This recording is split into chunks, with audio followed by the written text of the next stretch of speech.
Perfecto, perfecto. Qué bueno, qué gusto verlos después de 15 días de no habernos visto. Y bueno, pues vamos a continuar hoy con el Salmo 119 y bueno, pues ya el otro domingo, hace 2 domingos vimos la introducción, hablamos muchas cosas acerca de este salmo y cómo este salmo había sido conocido a través de la historia, ¿no? Y bien, pues me gustaría comenzar con una oración, que Dios nos guiara en toda esta reunión para que pues de Él sea la gloria, ¿no? Y que Él nos enseñe. Padre, te damos muchas gracias porque estamos reunidos de nuevo aquí, porque podemos venir delante de tu presencia para poder pues ser enseñados por ti acerca de esta preciosa escritura, primeramente el Salmo 119 y después el estudio que Miguel nos dé de la santidad. Gracias, Padre mío, porque podemos estar delante de una obra hermosa que es este Salmo, una obra verdaderamente majestuosa, como todas las obras que tú haces, Señor, pero también sencilla de comprender. Gracias, Padre, por esto, y te queremos pedir que seas tú el que hable. Tú sabes que nosotros no somos nadie, si no somos utilizados por ti. Toma nuestras bocas, Señor, para poder ser utilizados por ti y llévanos, Señor, a poder hablar de acuerdo a la necesidad de cada uno de los que están aquí. No sabemos cuál es la necesidad exacta, pero tú sabes, tú sí la sabes, así que de acuerdo a esto, sé tú el que hable. Te queremos pedir por los que no han llegado, que si vienen en camino puedan apresurarse los pasos, que puedan pasar estas bloqueos por inundaciones. Y Padre, te quiero pedir que se grabe bien este estudio, Señor, que no tenga ningún problema para que Dios, los que no pudieron venir y aún los que podemos venir, se pueda ver, Señor. Te queremos pedir todo esto en el nombre de tu Hijo Jesús. Amén. Bien, hoy vamos a ver los primeros 8 versículos. Bueno, si Dios nos permite vamos a ver los 8 versículos, si no vamos a ver 4. No sé si alguien pudo estar checándolos, repasándolos y viendo cómo comienza lo maravilloso de este salmo, ¿no?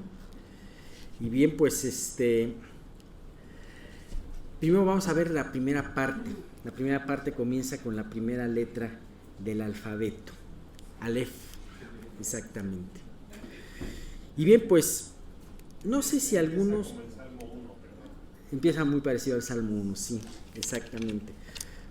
¿Alguien de ustedes ha oído hablar de la Oficina Internacional de Pesos y Medidas que queda en París? ¿No? Hay algunos que ya han oído hablar de ella, ¿no? Y bien, pues nosotros estamos muy acostumbrados a hacer nuestras medidas diarias con reglas, desde la regla de plástico que utilizamos en la primaria, la cinta de medir, estamos muy acostumbrados y no nos damos cuenta en la cotidianeidad que todas esas reglas, todas esas cintas de medir tienen un patrón. Y bueno, es muy curioso cómo se fue dando este patrón desde hace ya varios siglos y cómo pues en un principio se llegó a tener un estándar y a ese estándar se le llamó metro. Metro quiere decir medida en griego. Y como en un principio el gramo no se llamaba gramo, después se llamó gramo, para poder hacer las medidas de peso, ¿no? Y en base a eso se creó el sistema decimal, métrico decimal, tanto para pesos como para medidas. Y es curioso porque en un principio se tomaban ciertas referencias, ciertas medidas en la Tierra. Me parece que era un meridiano el que se tomaba para de ahí sacar el metro. Y también ciertas referencias en cuanto al peso del agua, algo así, no lo tengo muy claro. Pero en base a eso se hicieron unos patrones. Esos patrones se hicieron más o menos a partir del año 1800. Y después de esos patrones, 70 años después, se se tuvieron que reemplazar porque como era un patrón con una regla, en el caso del metro era una regla que con el calor se expandía o se contraía, se sabía que se tenía un error en la medición. Entonces los franceses que estaban a cargo de esta oficina nunca dijeron, es que un sistema, queremos hacer este sistema internacional para que no haya problemas con el comercio especialmente, ¿no? Entonces queremos hacerlo de una manera que no haya ni siquiera 3 milímetros, porque había 3 milímetros de falla, ni siquiera 3 milímetros de falla. Bueno, total que se hicieron varias convenciones y por ahí del año 1889 se hicieron varias reglas de platino e iridio, que es un material muy resistente a que no tenga esas contracciones, ni tampoco esos dobleces. Se hicieron en forma de cruz para evitar que se doblara la regla, ¿no? Que se pandeara la regla. Y bueno, pues se utilizó como patrón para todas las medidas. Todas las personas que quisieran hacer instrumentos de medición, reglas, todo eso, tenían que establecer esa medida como patrón. Esto duró hasta el año 1860, en donde ya se pudo catalogar de que una frecuencia de onda de tal material, de tal sustancia, daba la medida, ¿no? Pero bueno, eso ya son meternos a muchas otras cosas, ¿no? Y bueno, ¿a qué viene todo esto? Venimos a hablar del Salmo 119, no del metro, ¿verdad?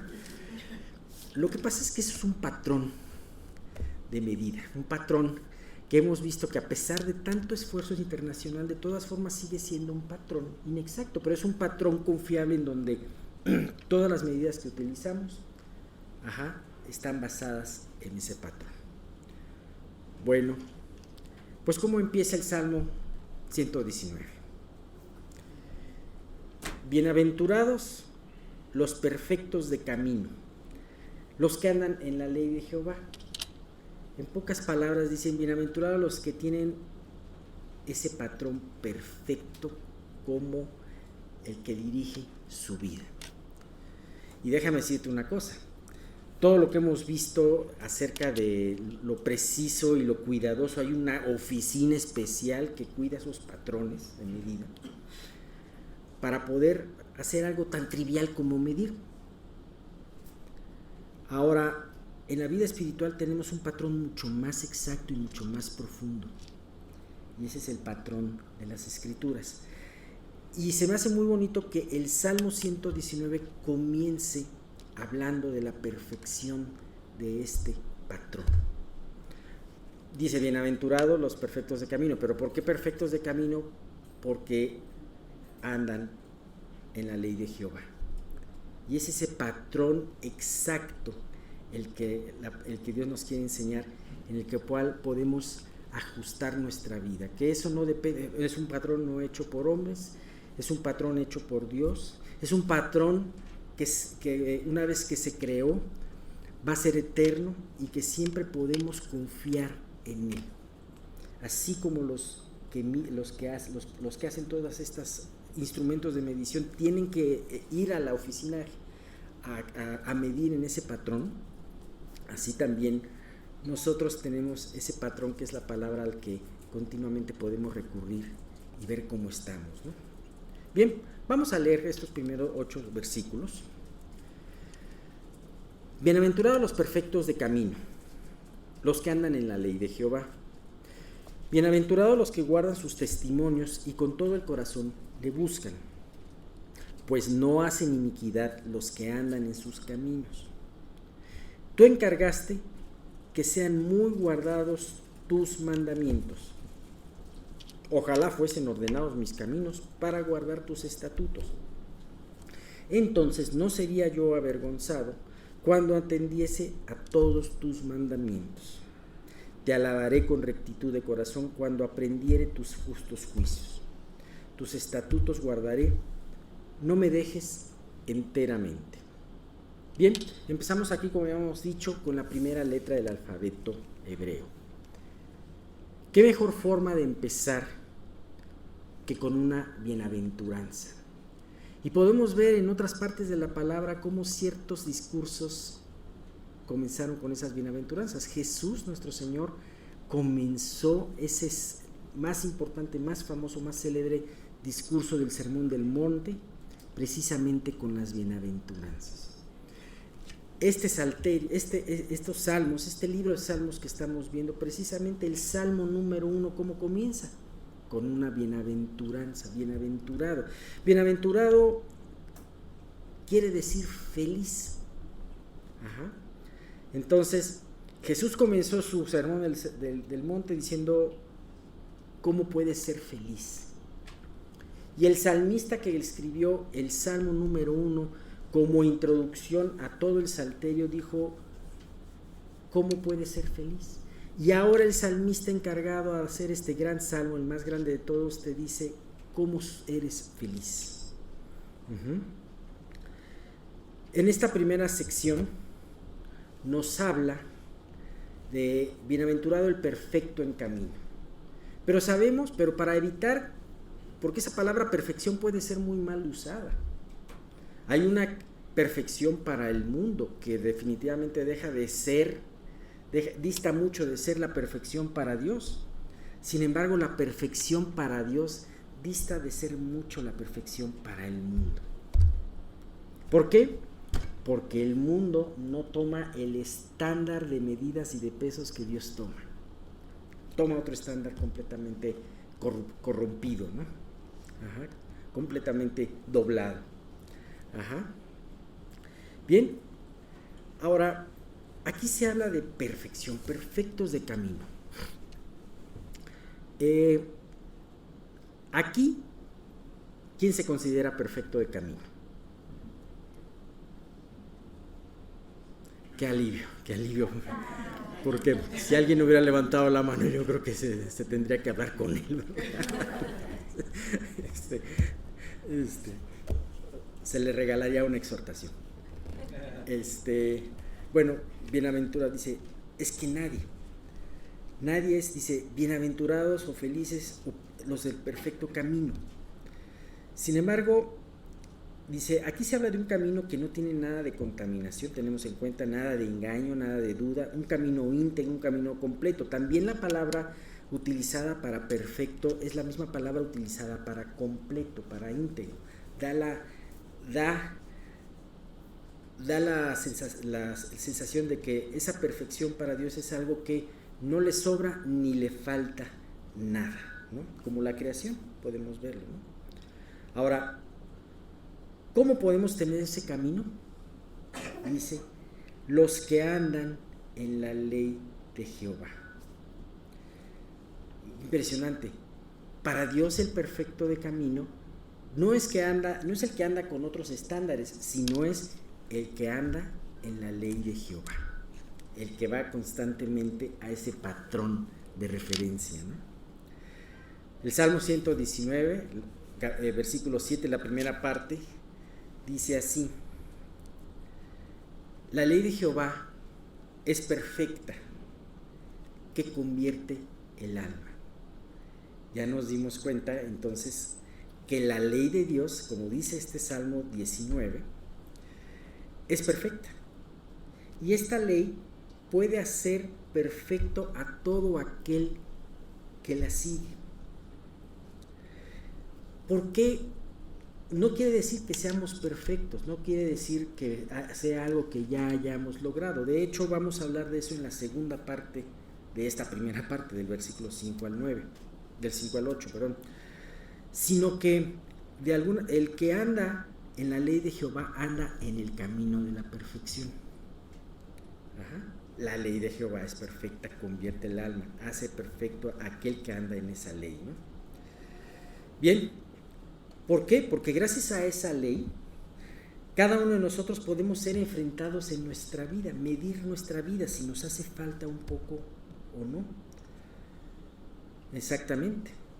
Y nos podemos ver, y además de podernos ver en esa medida, también la palabra de Dios utiliza un ejemplo que se me hace excelente, como ese patrón, en ese ejemplo que tú te puedes ver como está, que es un espejo.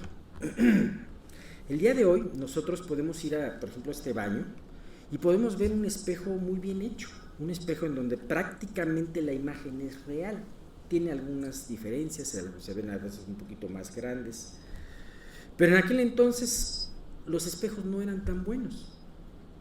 Por eso decía Pablo que vemos como en espejo, no vemos claramente, porque antes eran láminas pulidas, láminas de latón, por ejemplo, láminas de oro, láminas. Y entonces la persona no se podía ver, por mejor que se viera, por más, no se podía ver como se ve ahora en cualquiera de los espejos que tenemos. Sin embargo, se me hace muy bueno ese ejemplo del espejo, y lo toma Santiago. Dice, mas el que mira atentamente, y otra vez dice, en la perfecta ley, la de la libertad, y persevera en ella, no siendo oidor y olvidadizo, sino hacedor de la obra, este será bienaventurado en lo que hace. Curioso, otra vez utiliza la palabra perfecta y otra vez utiliza la palabra bienaventurado. Entonces, ¿qué podemos decir esto? Bienaventurados los perfectos de camino, los que andan en la ley de Jehová. No quiere decir que seas perfecto, pero si tú guardas la ley de Dios, andas en la ley de Dios, estás en ese camino de la perfección. Ahora, ¿a qué se refiere eso? Lo que estamos viendo. Si tú no lees la ley de Dios, si tú no lees la palabra superficialmente, sino la lees, la meditas y le permites a Dios que la aplique en tu vida, entonces tú estás viéndote en ese espejo. Dice, fijarte atentamente, ver atentamente ese espejo, perseverar en ello. No es una acción que hagas una vez y se acabó, sino es una acción que requiere perseverancia. Y eso se me hace hermoso, porque eso de andar en la ley de Dios significa, como decía, meditar en ella y dejar que Dios enfoque poco a poco esos pecados que tenemos a través de su palabra. Si meditamos cuidadosamente en ella, no solamente Dios nos va a poder enseñar nuevas cosas acerca de Él, a veces podemos ver la palabra como ese cofre de tesoros en donde, ay, mira, aprendí esto no le había puesto atención, pero ahora sí. O sea, no solamente vas a aprender esas cosas, sino también vas a poder ver aquellas, entre comillas, pequeñas cosas que están estorbando tu relación con Dios y tu crecimiento con Él. Y entonces vas a permitirle a Dios que las quite. Bien, en el segundo versículo, el autor habla otra vez de una bienaventuranza. Dice, bienaventurados los que guardan sus testimonios y con todo el corazón le buscan. La palabra de Dios no solamente hace perfecto nuestro camino, no solamente nos limpia, nos enseña y nos purifica, sino también calienta nuestro corazón para poderle buscar con mayor anhelo. Aquí, si tú te fijas, dice, los que guardan sus testimonios, bienaventurados, felices son los que guardan sus testimonios, los que meditan en ellos, los aplican y con todo el corazón le buscan. Para poder aprender de la palabra es necesario buscar a Dios con todo el corazón. Y cada vez que tú leas la Biblia, estar dispuestos a que Dios te enfrente a ti. Cada vez que tú escuches una enseñanza, que tú leas la palabra, que Dios, estar dispuesto para que Dios haga ese trabajo de limpieza. Se necesita el que tú busques a Dios de esa manera. Pero también la palabra de Dios calienta tu corazón para darte ese anhelo de buscar a Dios. Y entonces eso debe de ser un círculo virtuoso. Buscas a Dios para que te revele su palabra, Dios se revela a ti en su palabra y eso te lleva a tener más ganas de buscarle, ¿no? Bien, ¿qué nos dice el versículo 3? Pues no hacen iniquidad los que andan en sus caminos. Aquí, una vez más, repite y da ese resultado, los perfectos de camino, los que no tienen una contaminación. Aquí se resume que el resultado de andar en la ley de Jehová es no hacer iniquidad. Vamos a ver, no solamente en este versículo, sino en varios versículos posteriores, ese poder que tiene la palabra para guardarnos del pecado. De hecho, el primer versículo de la siguiente sección nos habla muy claramente de eso, ¿no? Cuando pasamos tiempo suficiente en la Biblia, nos va a ser difícil pecar. ¿Por qué? Porque cada vez que pecamos nos estamos olvidando de los atributos y del amor de Dios para con nosotros. Cada vez que nosotros tomamos la decisión de dejarnos caer en la tentación, estamos dudando de ese amor. Estamos pensando que lo que vamos a hacer es mejor que lo que Dios nos ofrece. ¿Por qué? Porque está nuestro corazón frío y sin meditar en la palabra. Cuando estamos en contacto continuo en la palabra de Dios, nos refrescamos y nos nutrimos de esas maravillosas promesas de Dios. Y entonces también la palabra de Dios nos recuerda sus atributos, los atributos de Dios. Se trata con esto que estemos tan llenos de Él, que el pecado ni siquiera llame nuestra atención, que no lo deseemos. Bien, por eso el salmista en este cuarto versículo hace una declaración y es como si fuera una conclusión. Tú encargaste que sean muy guardados tus mandamientos. Fíjate, el salmista habla de todos esos atributos, empieza a hablar de todos esos atributos de la palabra, de que te purifica, te hace estar en el perfecto camino. Pero también dice, pero además tú encargaste. Recordemos que Dios fue muy celoso cuando dio la ley de Moisés, a Moisés. Dios constantemente decía, tienes que guardar estos mandamientos. En Deuteronomio 29:9 dice, guardaréis pues las palabras de este pacto y las pondréis por obra para que prosperéis en todo lo que hiciereis. Y yo te puedo decir, efectivamente, no solamente Dios cuando dio su ley dijo, es muy importante que guardes todos estos mandamientos, sino también después de Moisés a Josué le dijo que no se desviara de estos mandamientos, que los guardara, y así él podría hacer prosperar su camino. Y no solamente le dijo eso a Moisés, a Josué, sino también muchos años después se lo dijo al propio David. Y diciéndole, si tus hijos anduvieran en mis caminos, los guardaran, también yo prolongaré sus días, yo les daré el reinado, ¿no? ¿Cuál fue el problema de Salomón?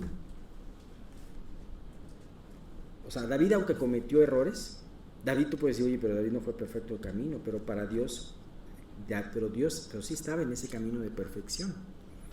Entonces, tan es así que Dios pudo sostener la promesa para su hijo. ¿Y qué fue el problema de Salomón? Que terminó su vida no guardando los preceptos de Dios. Y por eso el reino fue dividido en tiempos de su hijo Roboam. Bien, pues terminamos con estos primeros 4 versículos. Y hemos visto en estos 4 versículos ese ideal de convivir con la palabra, ese camino de perfección que da el meditar y el hacer completamente nuestra toda la palabra. Y todo hasta ahorita va muy bien, pero sin embargo, nada en esta tierra es perfecto. Empezando por nosotros, ninguno de nosotros es perfecto. Y podemos ver en los siguientes 4 versículos cómo ni siquiera el salmista en su palabra, en lo que él te comenta, pretende haber alcanzado esto. A través de ciertas declaraciones que vamos a ver en la segunda parte, podemos ver cómo ese salmista nos habla de que ni siquiera él ha podido llegar a este camino de perfección.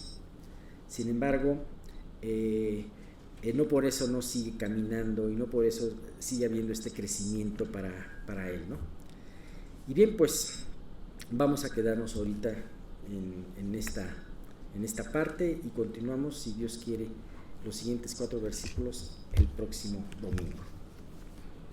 Recuerden ustedes que cuando Faraón se opuso a que Israel fuera a adorar a Dios, Dios tuvo que llevar a cabo 10 plagas para poder liberarlos de la esclavitud de Egipto. Así nosotros cuando nos convertimos, Dios nos libera a través de la sangre de Cristo de esa esclavitud al pecado. Pero ¿qué pasó con Israel? Entró al desierto. No entró inmediatamente por temor y Dios prefirió llevarlo al desierto. Pero ellos inmediatamente dudaron de Dios. ¿Por qué? No estaban preparados a llevar una vida como Dios pedía. Y tuvieron que andar por el desierto 40 años. Bíblicamente 40 años es un número muy importante porque significa transición.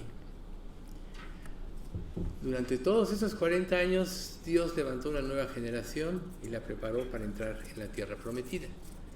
¿Quiénes prevalecieron? Pues solo Josué, Caleb, que fueron de los 2 espías los que creyeron en Dios. Y obviamente los levitas, Moisés y Aarón ya no entraron porque desobedecieron, si no hubieran entrado. De alguna manera se llevaron la gloria de Dios cuando Dios les dijo, habla a la roca, y la golpearon. Pero lo importante aquí para nosotros es que cuando nosotros nos convertimos a Cristo, empieza un proceso de transición, precisamente.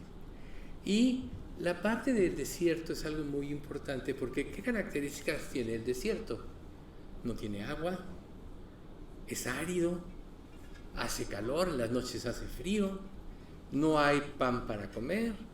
Sin embargo, nosotros vemos que la Escritura dice que Dios les dio el maná, que cada día tenían que recogerlo, que no, salvo el día previo al día de reposo, que era el viernes, ellos tenían que recoger solo una medida exacta, que era lo sano para que ellos estuvieran en el desierto, y los que acumularon más se agusanó. ¿Qué quiere decir esto? Que nosotros en la vida tenemos que aprender a depender cada día del Señor en este proceso de transición, porque Dios está haciendo una transformación en nosotros, nos está preparando para el reino de Dios. Entonces, a veces es difícil, como en tiempos en los que estamos viviendo, el desanimarnos, el tener temores del qué será. Como seres humanos siempre nos va a pasar esto. Por ejemplo, el Salmo 42, 5, 6 dice, ¿por qué estoy desanimado? ¿Por qué está tan triste mi corazón? Pondré mi esperanza en Dios. Nuevamente lo alabaré, mi Salvador y mi Dios. Ahora estoy profundamente desalentado, pero me acordé de ti. ¿Quién no se ha desalentado? Todos nos hemos desalentado. Por alguna circunstancia adversa pensamos que las cosas podían ser de una manera y resulta que no. A veces aún en nuestra parte religiosa, porque todos nosotros nacimos, porque Dios así nos crió, con el sentido de tener una relación con nosotros. Y cuando Dios no es el que reina en nuestros corazones, nosotros siempre tratamos de hacer sustitutos, aún sobre los mandamientos de Dios. Nosotros podemos ser religiosos, como por ejemplo, dejan de carecer, o sea, no tomamos el significado correcto en la cena del Señor, al ofrendar se convierte en algo obligatorio, no en un gozo, y empezamos a vivir en rituales viejos, ¿sí? Ahora, todo eso empieza a ser porque no tenemos los motivos correctos. Y eso es algo muy importante. O sea, si Dios es lo primero en nuestra vida, Dios es el que debe estar presente en nuestra mente, en nuestro corazón. ¿A quién tenemos que agradar? ¿A quién le vamos a rendir cuentas? Es a Él. A veces nos equivocamos y pensamos que quedar bien con otros o el pretender tomar una postura espiritual cuando por dentro estamos quizá desbaratándonos o cosas de ese tipo, decir que amamos cuando estamos llenos de envidia. Todo ese tipo de cosas pueden pasarnos y nos pasan a todos. Pero Dios siempre, en su palabra, en su bondad, quiere que que aprendamos a vivir correctamente la vida cristiana. Y el primer paso es, Él siempre tiene que estar enfrente de nuestra vida. Nuestros ojos tienen que verlo a Él en cualquier circunstancia, en cualquier situación, porque de ahí va a surgir una relación íntima y estrecha. Recuerda, este ejemplo lo he puesto, pero es válido. Si tú llegas a un lugar, te invitan a una reunión, una fiesta, y no conoces a nadie, pues no te vas a poder integrar en ninguna plática. Pero si conoces a personas, inmediatamente te integras, etcétera, ¿no? Igual pasa en nuestra relación con Dios. A veces solo cuando tenemos problemas le pedimos y no desarrollamos esa relación que Él quiere, que es de cada día, de cada momento de nuestra vida. Entonces, Dios quiere que tengamos una actitud de entrega. Ya cuando vivimos en una actitud de entrega, todo lo demás que hagamos va a ser correcto. Pero primero tenemos que enmendar nuestro corazón, primero tenemos que poner los ojos en quien tenemos que ponerlo, y entonces empezaremos a actuar correctamente. Por ejemplo, cuando Dios le da la primera orden a Saúl y él desobedece, ve y mata a Amalek, etcétera, y él solo perdona lo mejor del ganado, solo sacrifican lo peor, etcétera. Cuando Samuel lo confronta, le dice: ¿se complace Jehová tanto en holocaustos y víctimas como en que se obedezca a las palabras de Jehová? Ciertamente el obedecer es mejor que los sacrificios, y el prestar atención que la grosura de carneros. Entonces nosotros tenemos que saber que nuestra obediencia es muy importante. ¿Y cómo saber si somos obedientes? O sea, tú te puedes creer una persona obediente y ser totalmente desobediente a Dios. A lo mejor has tomado la postura de obedecer lo que te conviene, lo que te gusta, e ignorar lo que no te conviene y lo que no te gusta. Recuerden que Jesús dijo: el que quiera venir en pos de mí, tome su cruz cada día y sígame. Y luego en Lucas 9:62 dice: ninguno que poniendo sus manos en el arado voltea atrás es apto para el reino de Dios. Puestos los ojos en Jesús, es como tenemos que vivir. Y de ahí precisamente vamos a pasar a la última parte de este capítulo 8, que se llama un llamado más elevado. Por lo que para que nosotros podamos ser conformados a Jesús, debemos aprender a pensar como Él pensó. Debemos aprender a ver las cosas como Él las veía. Nosotros no vamos a cambiar si siempre vemos las cosas bajo nuestra propia perspectiva. Recuerden, nuestra perspectiva va de acuerdo a nuestra altura, a la vista de nuestros ojos. La perspectiva y la visión de Dios va de acuerdo al infinito. Entonces es lógico pensar que es muy difícil comprender a Dios. Y muchos pensamos, bueno, cuando Dios me haga entender, lo voy a obedecer. No es cierto. Nunca vas a entender si no obedeces. Aquí la cuestión es al revés. Si obedeces por fe, es cuando vas a entender. Si no obedeces por fe, entonces no vas a entender. Vas a seguir tus propios caminos. Por eso es que en 1 Corintios se nos dice: pero el hombre natural no percibe las cosas que son del Espíritu de Dios, porque para él son locura, y no las puede entender porque se han de discernir espiritualmente. En cambio, el espiritual juzga todas las cosas, y él no es juzgado de nadie, porque ¿quién conoció la mente del Señor?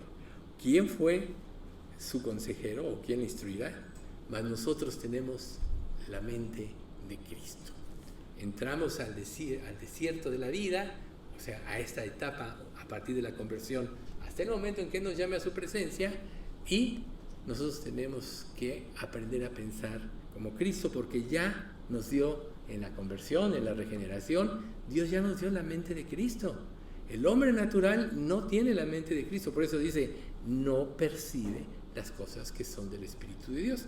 Por eso es que más atrás dice también en Corintios que la palabra de la cruz es locura a los que se pierden, pero a los que se salvan, esto es a nosotros, es poder de Dios. Entonces, si tú estás en Cristo, ahora tienes la mente de Cristo y tienes que aprender a usarla. Por ejemplo, cuando recién somos conversos, Pedro sugirió en 1 Pedro 2:2: desead como niños recién nacidos la leche espiritual no adulterada, para que por ella crezcáis para salvación. Sin embargo, nosotros vemos que estamos llenos de conceptos y de mezclas de ideas que este mundo nos ha plantado, que es muy difícil aprender a discernir. Por eso Pedro dice, como niños recién nacidos, olvida todo lo de antes, ¿no? Casi olvida a tu padre y a tu madre, olvida a tu familia, olvida todo lo que eras antes y ven y dedícate a Dios. Porque si tú empiezas a nutrirte de la verdad, que es la palabra de Dios, que es la leche espiritual, entonces vas a empezar a crecer sanamente. Un bebé no bien alimentado crece raquítico y va a tener muchas enfermedades cuando crezca. Un bebé bien alimentado, que es atendido por sus papás, que está lleno de amor, etcétera, va a caminar por la vida seguro y va a ser una persona sana, con una mente sana y una capacidad creativa muy grande. Eso es en el mundo. Espiritualmente hablando, es muy parecido. ¿Cómo has crecido tú en tu vida cristiana? Y uno de los primeros pasos importantes es que nosotros tenemos que aprender a valorar las cosas que Dios valora y a menospreciar las cosas que Él menosprecia. Entonces imagínate, Dios aborrece el pecado. Dios aborrece a los que hacen iniquidad. Sin embargo, cuando consentimos el pecado en nuestra vida en cualquiera de sus formas, estás actuando en contra de Dios y no te das cuenta. Por eso es tan importante la transición. Pero la transición siempre lleva implícito una negación de lo que tú eres, de tus propios conceptos, de tus prioridades humanas, que siempre están basadas en el egoísmo. ¿Cuál era la prioridad de Jesús? Obedecer al Padre, hacer su voluntad, glorificarlo. ¿Cuál es la prioridad en tu vida? Entonces nosotros tenemos que aprender a considerar las cosas cruciales como Él considera las cosas cruciales. Por lo que la clave del crecimiento espiritual es una educación cristiana profunda, pero la cual siempre requiere un nivel de negación o de sacrificio. ¿A qué tienes que sacrificar? Si Dios dice, oye, pero la Biblia dice en Oseas 6:6, misericordia quiero y no sacrificio, conocimiento de Dios más que holocausto. Eso es precisamente lo que significa el sacrificio. El sacrificio que Dios te pide es que renuncies a tu forma de pensar. Por ejemplo, Hebreos 13:5. Ofrecer a Dios sacrificio de alabanza. A ver, ¿cómo sacrificio de alabanza? Esto implica que tienes que negar todas tus ideas aprendidas, concebidas y preconcebidas para empezar a adorar como Él requiere ser adorado. ¿Sí? Si ustedes ven oraciones como las de María, la madre de Jesús, como Ana, la mamá de Samuel, en el capítulo 2 de 1 Samuel, van a ver que toda la alabanza que le dan a Dios lo ponen en su lugar. ¿Sí? Las dos tienen una oración muy parecida, que terminan dándole la gloria a Dios, que termina reconociendo su poder, su supremacía por sobre todas las cosas y que solo Él merece todo. Entonces Dios quiere que ya avancemos. Ya salimos al desierto, vamos a imaginarnos. Acabas de salir al desierto, no sabes mucho de Dios, estuviste esclavizado 440 años, que es lo que realmente estuvo esclavizado Israel en Egipto, y tienes una mente de esclavo. Así nosotros tenemos una mente de esclavitud al pecado.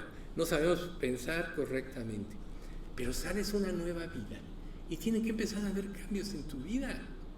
No te puedes quedar como un bebé espiritual. La misma palabra en Hebreos 4:12 te dice: la palabra de Dios es viva y eficaz, más cortante que toda espada de 2 filos, y penetra hasta lo más profundo del alma y el espíritu, las coyunturas y los tuétanos, y discierne las intenciones y los pensamientos del corazón. La misma palabra va a empezar a ayudarnos a discernir lo que realmente hay en nosotros. ¿Para qué? Para hacerlo a un lado, para desecharlo, para desechar la vieja manera de pensar. Por eso es que en el libro de Hebreos se exhorta en el capítulo 6, digo, es un autor anónimo, el sello lo tiene de Pablo, pero pues nunca nadie ha dicho eso. Dice, así que dejemos de repasar una y otra vez las enseñanzas elementales de Cristo. Si tú te quedas como un bebé espiritual, vas a ser raquítico. Imagínate, a los 60 años siendo un bebé, pues no es lógico, ¿verdad? Tienes que crecer, tienes que madurar, tienes que aprender a enfrentar la vida, etc. Por el contrario, sigamos adelante hasta llegar a ser maduros en nuestro entendimiento. ¿Qué entiendes por eso? Maduro en tu entendimiento es ver las cosas como Dios las ve. Ya aprendiste que lo que tú piensas, tu manera de pensar, nunca se va a comparar a la de Dios. A lo mejor eres muy inteligente, humanamente hablando, pero la verdadera inteligencia no es una inteligencia, no es tu dotación natural, sino es la inteligencia espiritual. Y esa inteligencia espiritual se da por la obediencia a la palabra, por la devoción a Dios, por la búsqueda incesante a todas las respuestas y problemas que nosotros tenemos en la vida. Y entonces continúa este pasaje. No puede ser que tengamos que comenzar de nuevo con los cimientos acerca del arrepentimiento, de las malas acciones y de la fe en Dios. Todo eso ocurrió en nuestra conversión.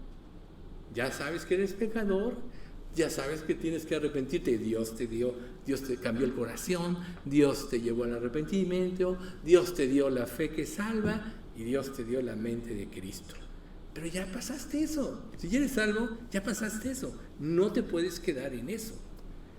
Dice, ustedes tampoco necesitan más enseñanzas acerca de los bautismos, de la imposición de manos, la resurrección de los muertos y el juicio eterno. Así que si Dios quiere, avanzaremos hacia un mayor entendimiento. Aquí está la clave. Avanzar. Si no avanzamos, nos vamos a quedar obsoletos. Tenemos que madurar en nuestra fe, en nuestra confianza. Esta es la razón por la que Dios no le dio a Israel todas las cosas en el desierto. Tenían que depender de Él cada día, con el maná, con el agua, con la nube de día que les tapaba del calor excesivo, con la antorcha de noche que los cubría de los fríos del desierto, porque el desierto de día es muy caliente y de noche es muy frío, por eso tenían la nube y la antorcha, que representaba a Cristo, por supuesto. El pan de Dios, yo soy el pan de Dios que descendió del cielo. Jesús era su maná. Y nosotros tenemos que aprender a vivir de esta manera. Un día platicaba no hace mucho con una persona y prácticamente me dijo, es que yo tengo todo controlado. Soy fuerte, soy inteligente, trabajo, etc. Y yo le dije a esta persona, pero no has aprendido a depender de Dios. No has aprendido que si tú a tu consideración haces algo bien, Dios no nada más lo hace mejor, sino que Él lo hace perfecto. Por eso es que Él quiere que aprendamos a depender de Él en todo. Y es muy natural que nosotros, en las cosas que nos creemos suficientes, no dependamos de Dios. Pero aquí se nos está diciendo, avancemos hacia un mayor entendimiento. ¿Cómo vas a entender si no vives lo que Dios dice? Hay teoría y hay práctica. Recuerden, todas las personas que estudian una carrera y la acaban, y a la hora que ya acabaron, tienen su título, si no trabajaron, si no se metieron en su rama, va a decir, bueno, ¿qué experiencias tenga? No, ninguna, yo acabo de salir de la escuela. Lo van a desechar. Muchas personas así han tenido que empezar a trabajar desde abajo para adquirir la famosa experiencia que le piden. O sea, es vivir la palabra lo que te da a ti el verdadero crecimiento, no conocerla, ¿sí? No son los oidores de la ley los justos ante Dios, dice la Biblia, sino los que cumplen la ley, esos serán justificados. Entonces, ¿qué clase de persona eres tú? ¿Eres oidor olvidadizo o eres hacedor de la obra? Pues el que es hacedor de la obra será bienaventurado en todo lo que hace. Ahora, eso no quiere decir que va a salirse del desierto. Aquí, en esta vida, nuestra vida es como un desierto. Háganse esa idea. A veces las cosas pueden salir bien, hay bendiciones y a veces hay pruebas, ¿sí? Pero Dios hizo tanto lo uno como otro. O sea, Eclesiastés te lo dice. Hay tiempo de edificar, tiempo de derribar, tiempo de construir, tiempo de derribar, tiempo de gozo, tiempo de paz, tiempo de etcétera, ¿no? Todo tiene su tiempo, todo tiene su momento.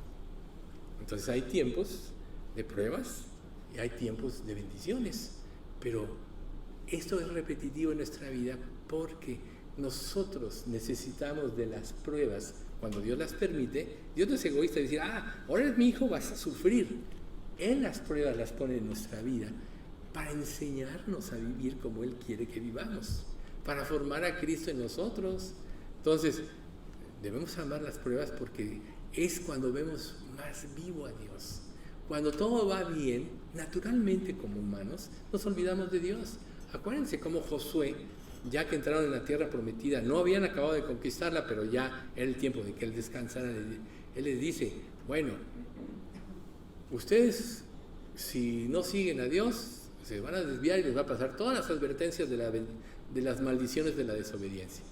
Pero Josué dijo algo, pero yo en mi casa serviremos a Jehová. Pero la misma palabra nos dice que después se levantó otra generación que no conocía a Dios. Se olvidaron de Dios, dieron por hecho que gracias a ellos, que eran un pueblo escogido especial, que tenían algo en ellos, por eso Dios los bendecía. ¿Y en qué acabaron ellos? En idolatría, en negar a Dios. Por eso Dios tuvo que, a la larga, porque fueron necios, una y otra vez, generación tras generación, Dios tenía misericordia de ellos, hasta que llegó al colmo su paciencia, y vinieron los juicios como la dispersión, la conquista y dispersión de Babilonia, etc. Pero aún así Dios no los abandonó. Ahí vemos a Daniel, ahí vemos a Mardoqueo, ahí vemos a Ezequiel, etc., ¿no? Dios no los abandonó, porque Dios es fiel y sus promesas Él las cumple. Esa es la garantía de que estamos en Cristo. Primero, confianza. ¿Cómo vas a depender de un Dios que no confías? ¿Y cómo vas a confiar de un Dios que no conoces? Vivir su palabra es aprender a conocerlo. Entonces, por eso es tan importante desde los inicios de nuestra vida cristiana hacer un hábito de leer, meditar la palabra de Dios. Sin embargo, también se nos hace una exhortación en Hebreos, capítulo 5, del 11 en adelante, que dice: acerca de esto tenemos mucho que decir y difícil de explicar por cuanto os habéis hecho tardos para oír. Ahí está la exhortación. Tengo muchas cosas de decir, pero su corazón está endurecido, está insensible a mi voz, porque debiendo ser ya maestros después de tanto tiempo, tenéis necesidad de que se os vuelva a enseñar cuáles son los primeros rudimentos de las palabras de Dios. Eso quiere decir que te quedaste como un bebé, que te quedaste estancado. Y habéis llegado a ser tales que tenéis necesidad de leche y no de alimento sólido. O sea, Dios quiere revelarse en nuestra vida. El alimento sólido es cuando empezamos a comprender, por vivir, las verdades profundas de la palabra. Porque tenemos una relación de confianza absoluta en Dios. Así como Job dijo, aunque Él me matare, en Él esperaré. Él dijo, pase lo que pase, yo voy a confiar en Dios. Luego dice, y todo aquel que participa de la leche es inexperto en la palabra de justicia porque es niño. Ahí está otra vez el énfasis. Es niño.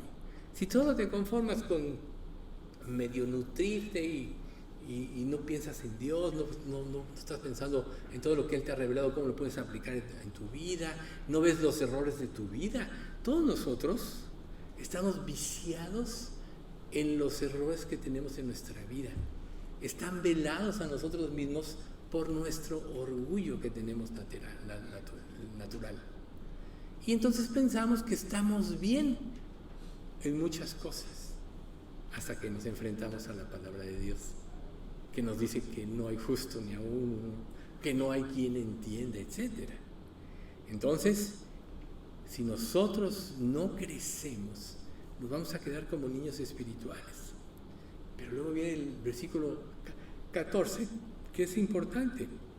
Pero el alimento sólido es para los que han alcanzado madurez. Y aquí está lo que es la madurez. Aquellos que por el uso tienen ejercitados los sentidos en el discernimiento del bien y del mal. Por el uso, por la aplicación de la palabra a tu vida. Si tú crees que vales algo, ya estás lleno de orgullo.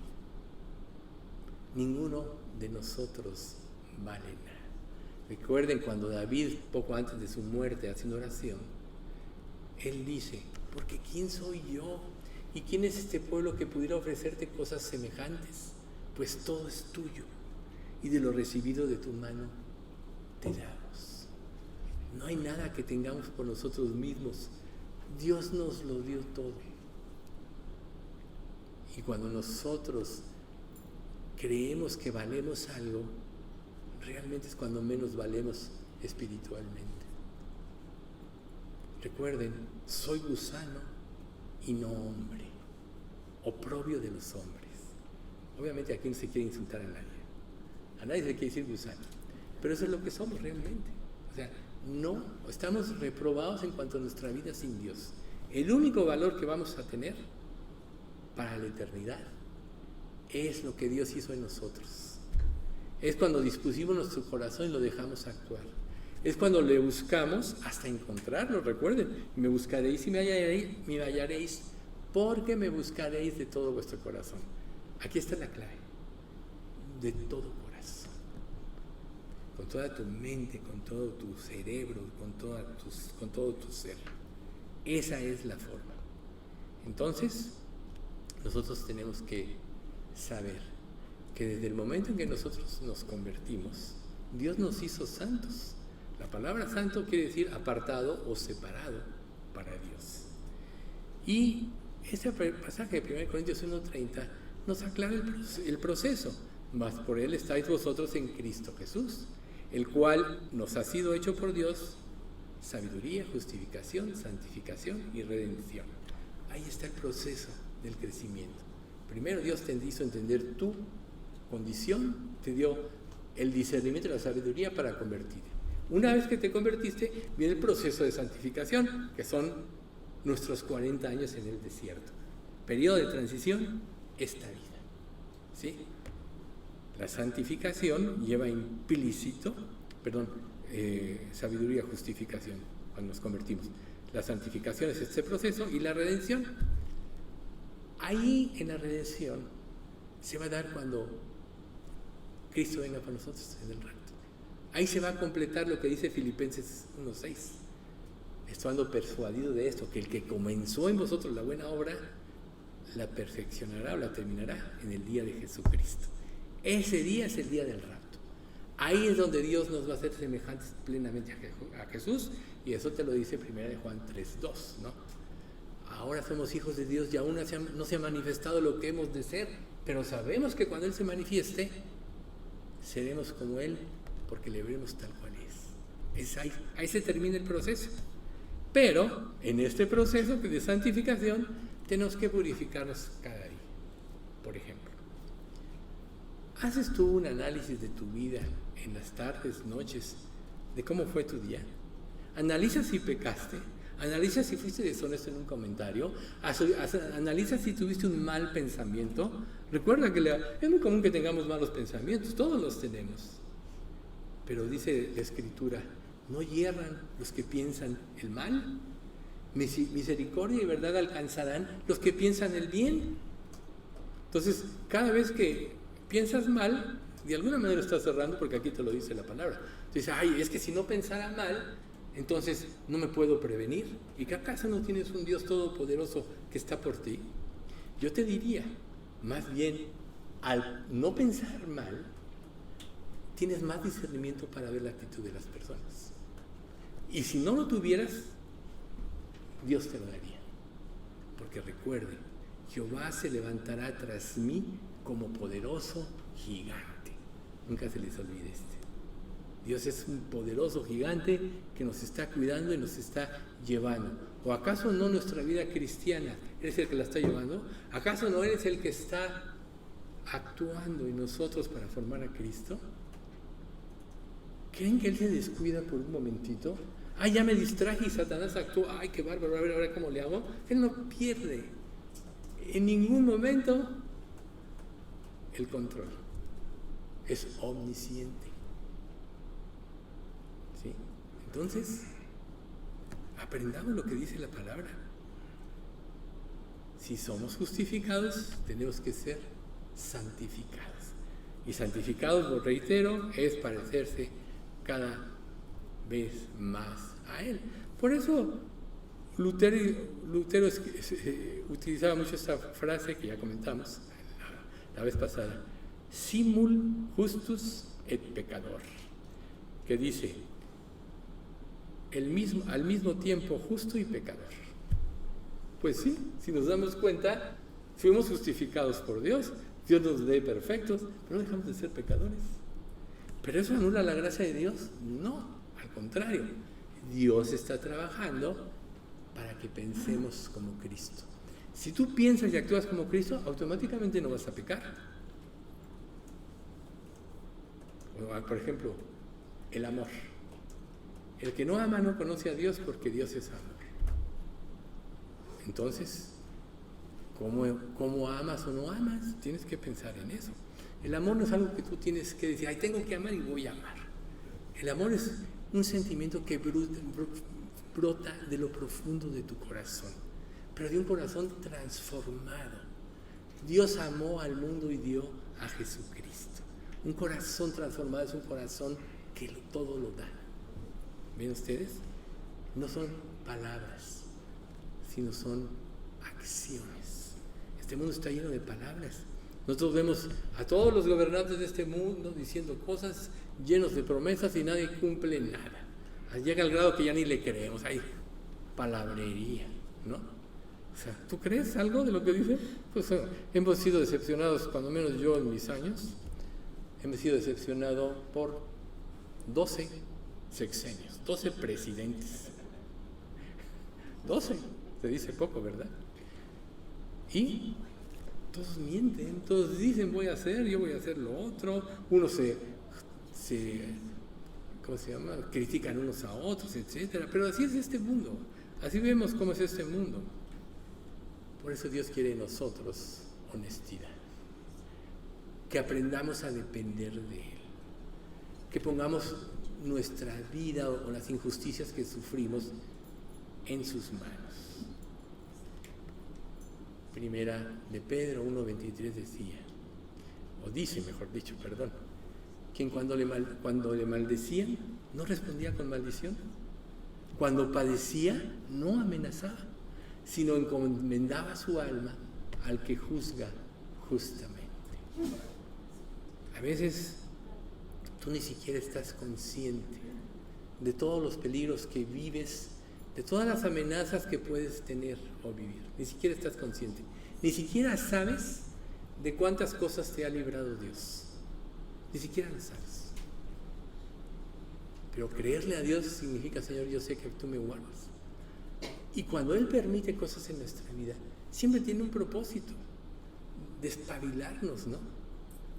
Levántate tú que duermes, o despiértate tú que duermes, y te alumbrará Cristo. Ya no puedes estar dormido espiritualmente. Nosotros somos gente santa y justa porque Dios nos justificó, no por lo que nosotros éramos, sino porque lo que Jesús hizo en la cruz, y por el beneplácito de Dios que nos quiso llamar y nos llevó a la justicia. Entonces, nosotros somos hechos justos debido no a nuestra justicia, sino a la de Cristo. Pero a veces nos olvida y queremos establecer nuestra propia justicia. ¿Cómo? Si no vivimos una vida justa. ¿Ven ustedes parte de lo que significa pensar como Cristo? Si yo no soy justo, ¿para qué me quiero justificar? Mejor voy a tratar de pensar y ver las cosas como Dios me muestra que deben ser. Ahora nosotros sabemos que la justificación se dio por fe. Fe que Él nos otorgó, ya lo sabemos. Ahí vino el nuevo nacimiento, ¿sí? Pero ¿acaso no quiere decir que nuestra vida tiene que ser vivida de la misma forma?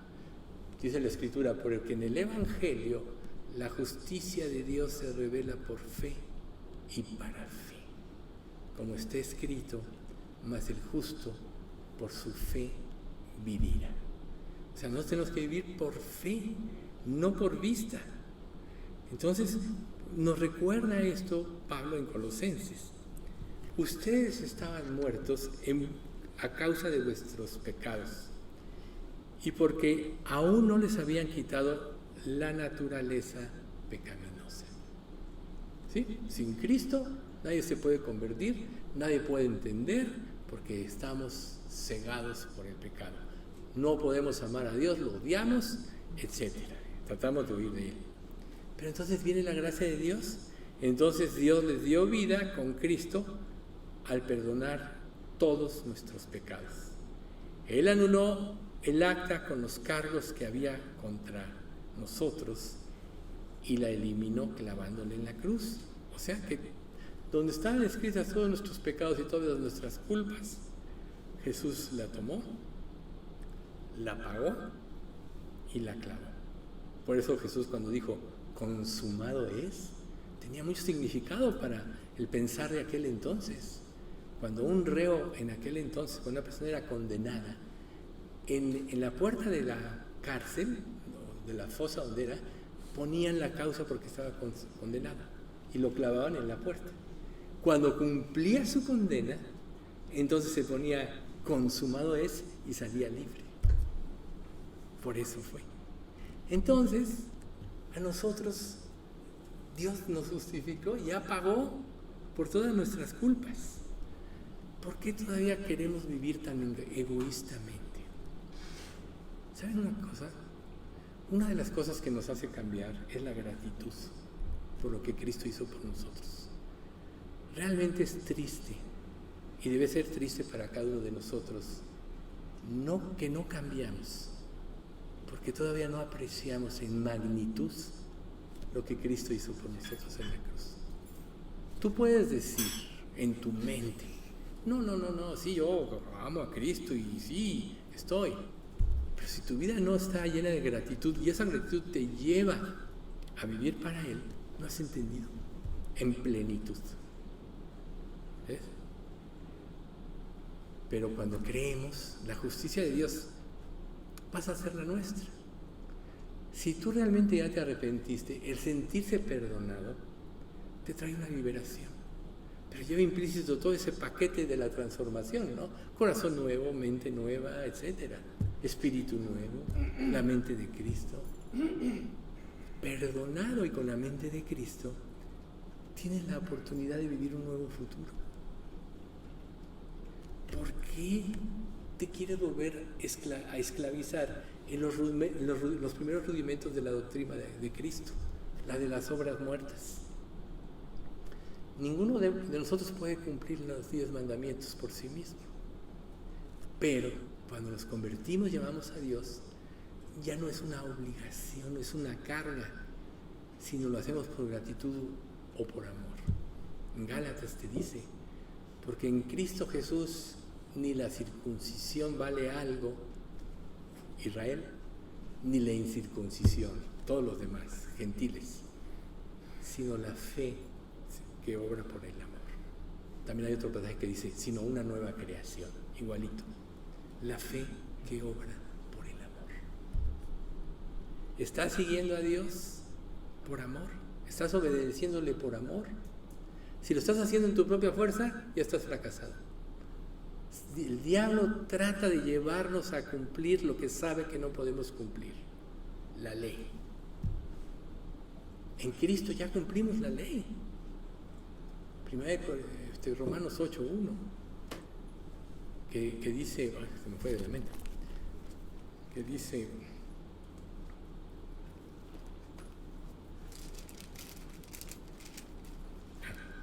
ahora pues ninguna condenación hay para los que están en Cristo Jesús. los que no andan conforme a la carne, sino conforme al Espíritu de vida. Porque la ley del Espíritu de vida me ha librado de la ley del pecado y de la muerte. Ahí está. La ley que no pudimos cumplir, la ley del Espíritu de vida me ha librado. O sea, la transformación. ¿Sí? Pero además, digan ustedes, ¿quién inspiró la palabra de Dios? El Espíritu Santo. ¿Quién nos hace entender la palabra de Dios? El Espíritu Santo.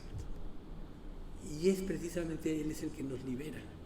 Pero ¿qué pasa si Él empieza a trabajar en nuestra vida y nota oposición, rebeldía, necedad,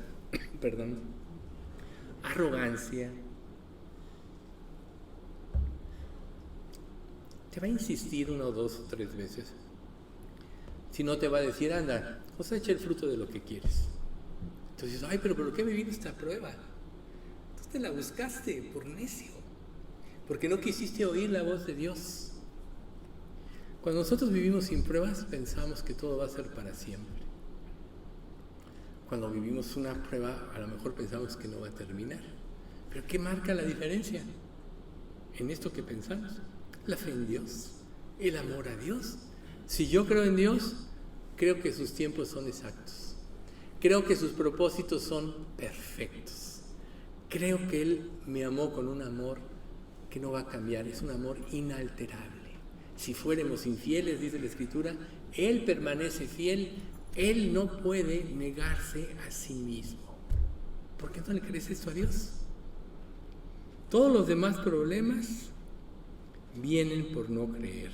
Ya Dios cumplió esa transición legal de pagar todas nuestras culpas, ya somos libres de la esclavitud del pecado. Pero ¿qué pasó con Israel? Cuando empezó a enfrentar los verdaderos problemas, volvamos a Egipto. Luego quisieron correr. Es que allá teníamos pescados frescos, verduras frescas.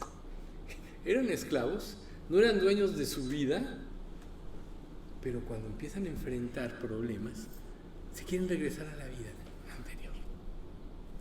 Igual nos pasa a nosotros. Pero Dios nos dice, ¿te acuerdas ese versículo que leímos hoy en Hebreos? Vamos adelante, hacia la perfección. ¿No? Ninguno que poniendo sus manos en el arado voltea atrás. Exacto. Tú ya te metiste en un camino si has creído y eres hijo de Dios, donde ya no puedes voltear atrás. Pero Dios te va a iluminar el camino. De ahí porque precisamente que la palabra de Dios es luz. Nos va a alumbrar el camino. Entonces, no nos hagamos un fraude a nosotros mismos, tratando de empezar a vivir por conceptos, queriendo vivir en conceptos que teníamos antes. Cambiemos nuestra mente, ¿sí? Lo que Dios hizo no es un juego, fue una transacción legal. Nos hizo nuevas criaturas. Por eso siempre es bueno analizar nuestra vida y repasar si realmente nos hemos convertido. Por eso es bueno. Y eso va a ser a la luz de los frutos. Por sus frutos los conoceréis. O sea, ¿qué cosas está haciendo Dios en mi vida? ¿Qué tanto estoy cambiando en manera de pensar, en manera de actuar, etcétera? Ahí te vas a dar cuenta de la gracia de Dios. Si tu vida la ves igual, pero vives un cristianismo, entonces quiere decir que no te has convertido y estás llevando en tu fuerza el cristianismo. ¿Y hasta dónde vas a aguantar? Hasta el límite de tus fuerzas. Pero cuando llegue ese límite, lo vas a botar todo. Y vas a decir, no, Cristo no sirve. Pero realmente nunca te convertiste. Entonces por eso Dios a veces, en su amor y en su fidelidad, tiene paciencia. Si alguien tiene paciencia es Dios. Muchos dicen, Dios, ¿por qué no juzgas tanta maldad? Porque tiene paciencia, y como dice Pedro, no quiere que ninguno perezca, sino que todos procedan al arrepentimiento. Para nosotros hoy por hoy es claro que estamos en el fin de los tiempos. Y quizás todos quisiéramos, ya ven Señor Jesús, pero te pones a pensar, pero ¿y mi familia? ¿Y esto y otro? Bueno, Dios sabe cuándo vendrá. Vendrá como un ladrón en la noche, dice la Escritura. Pero mientras estemos aquí, deja de vivir para ti, deja de vivir egoístamente y vive por los que quieres que se salven realmente.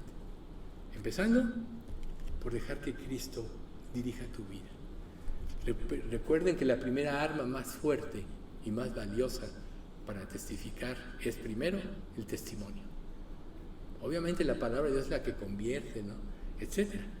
Pero si tú dices cosas de la Biblia y no las has cumplido, y es evidente que eres falso, mentiroso, deshonesto, no va a haber credibilidad en lo que tú digas.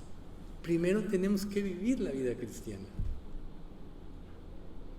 Entonces, por eso es este estudio, para que nosotros veamos que ya somos más que vencedores por medio de aquel que nos amó. Entonces, si Dios ya nos ha hecho justos, veámonos justos. Si Dios ya te hizo justo y no te ves justo, entonces vas a tomar tu vida en tus manos. Recuerda, ¿cuál es el origen del pecado? La falta de confianza en el amor de Dios. Número 1, el origen del pecado también es el sentido de autocomplacencia.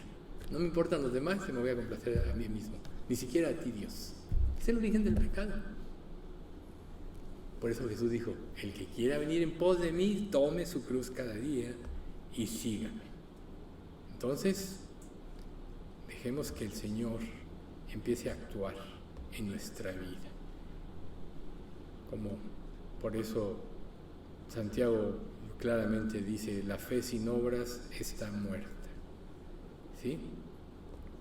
Es una fe viva. Pero si nosotros decimos que tenemos fe y no está acompañado de una transformación, realmente no tenemos fe.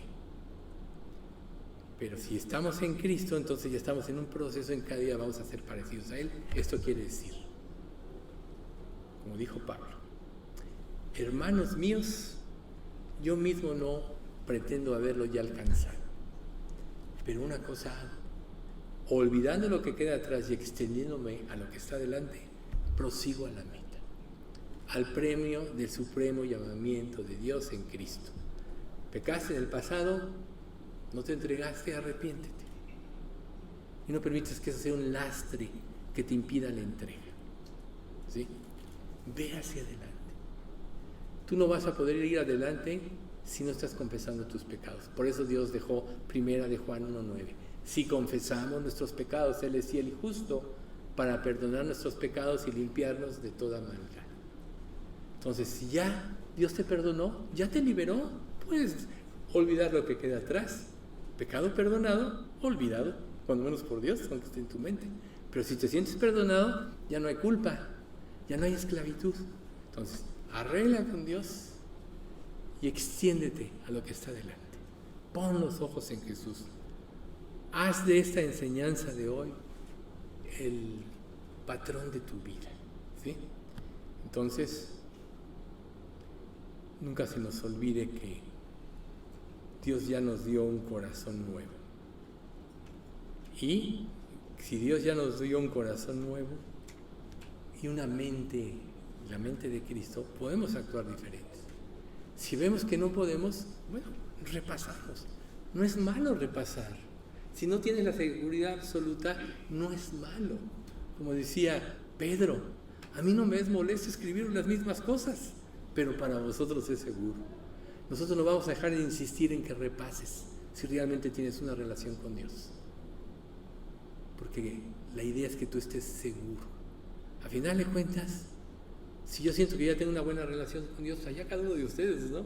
Pues no. O sea, como si Dios rogara por medio de vosotros, reconciliados con Dios, decía Pablo. Reconcíliense con Dios. Entonces, recuerden, estando persuadido de esto, que el que comenzó en vosotros la buena obra, la perfeccionará hasta el día de Jesucristo. Ahí le vamos a dejar por hoy. Vamos a dar gracias. Padre bendito, te queremos dar muchas gracias por este estudio, tanto por todas las enseñanzas del Salmo como de esta parte de la enseñanza. Te queremos, Señor, pedir que tú sigas trabajando en nuestras vidas, pero primeramente, Padre, confírmanos a cada uno si estamos caminando ya contigo, si somos salvos. Tú claramente dices en tu palabra que es tu Espíritu Santo el que da testimonio a nosotros y ya somos tus hijos, y esa seguridad nadie nos la quita. Por lo que si alguno de los hoy aquí presentes o de los que escuchen este estudio no tiene esa seguridad, te pedimos que vaya a ti y te busque hasta que tú lo salves. También te pedimos, Padre, que tú no dejes de hacer un trabajo en todos nuestros familiares, amigos, seres queridos, dándonos un verdadero testimonio para salvación. Padre, hoy especialmente te pedimos por la nieta de Margarita, para que tú la ayudes a salir de este problema que tiene y que esto haga que sea confirmada en la fe. Padre, bendice a nuestra iglesia. Gracias por tu fidelidad. Gracias por seguir supliendo todo lo necesario para solventar todos los gastos que tenemos. Eres maravilloso, Dios, siempre oportuno. Gracias por tu amor y por tu cuidado, y gracias por la fidelidad de todos. Te damos gracias por todo esto en nombre de Cristo Jesús. Amén.